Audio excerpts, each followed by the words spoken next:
एक धार्मिक स्थान क्यों बना जंग का अखाड़ा? क्यों इजराइल फिर शुरू कर सकता है जंग? क्यों पूरे मुस्लिम देशों का इजराइल से 36 का आंकड़ा? अरब यानी वो हिस्सा जो अधिकतर रेगिस्तान और तेल के खदान के लिए जाना जाता है। इस हिस्से में लगभग सभी देश मुस्लिम बहुसंख्यक हैं, लेकिन इन देशों से घिरा एक छोटा सा देश है इजराइल। यहूदी इसे अपनी जमीन बताते हैं, लेकिन इसी इजराइल में एक जगह है जिसको लेकर अरब देशों यानी मुस्लिमों का अपना दावा है, यहूदियों का अपना दावा है और ईसाइयों का दावा अलग है, और वो जगह है यरूशलेम। यरूशलेम दुनिया की एकमात्र ऐसी जगह है जहां दुनिया के 3 बड़े धर्म इस्लाम, ईसाई और यहूदी इसे अपना पवित्र स्थल होने का दावा करते हैं। इन तीनों धर्मों को इब्राहिमिक धर्म कहा जाता है, क्योंकि ये तीनों ही धर्म इब्राहिम को ईश्वर का पैगंबर मानते हैं।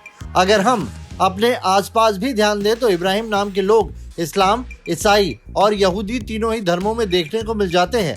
ये तीनों सिर्फ एक ईश्वर को मानते हैं। यही वजह है कि इन्हें एकेश्वरवादी धर्म भी कहा जाता है। यरूशलेम में अल-अक्सा मस्जिद को इस्लाम में मक्का और मदीना के बाद तीसरा सबसे पवित्र स्थल बताया गया है। वहीं बाइबल के मुताबिक यहूदियों के लिए इसी जगह पर करीब 1000 ईसा पूर्व में सोलोमन राजा ने 2 मंदिर बनवाए थे।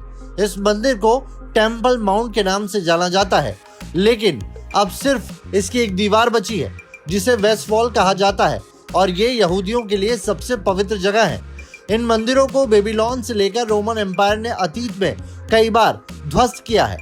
इसके अलावा ईसाई धर्म ग्रंथ न्यू टेस्टामेंट के मुताबिक इसी शहर में ईसा मसीह ने अपना उपदेश दिया था। यहीं उन्हें सूली पर चढ़ाया गया था और फिर यहीं वो अवतरित भी हुए थे। यरूशलेम शहर के बीच में प्राचीन शहर है जिसे ओल्ड सिटी के नाम से जानते हैं। यहीं पर अल-अक्सा मस्जिद परिसर के अलावा ईसाइयों के इलाके में the Church of the Holy Sepulchre है। ऐसे में ये तीनों ही धर्म यरूशलेम पर अपना अपना दावा करते हैं। तो अल-अक्सा मस्जिद और वेस्ट वॉल एक ही कैंपस है, जिसके कारण जब भी दोनों धर्मों के लोग यहाँ इबादत के लिए पहुँचते हैं, विवाद की स्थिति बन जाती है। ताज़ा विवाद भी इसी जगह शुरू हुआ। दरअसल 5 अप्रैल को सुबह यरूशलेम के अल-अक्सा मस्जिद में करीब 20,000 लोग ईशा की नमाज अदा करने के लिए जुटे थे।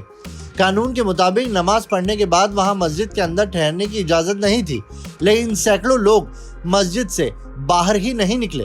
ऐसे में सुरक्षा एजेंसियों ने इन लोगों को मस्जिद से निकालने के लिए छापेमारी शुरू कर दी, जिसके बाद अंदर बैठे कुछ लोग पत्थरबाजी करने लगे, जिसके बाद हंगामा बढ़ गया और पड़ोस के गाजा पट्टी इलाके से जहां इजराइल के विरोधी संगठन हमास का कंट्रोल है, वहां से इजराइल पर बम वर्षा शुरू हो गई। अब बारी इजराइल की है और ये तय है कि इजराइल कभी भी पलटवार कर सकता है। ऐसे में एक बार फिर हमास के समर्थन में अरब देश उतर सकते हैं और जंग शुरू हो सकती है।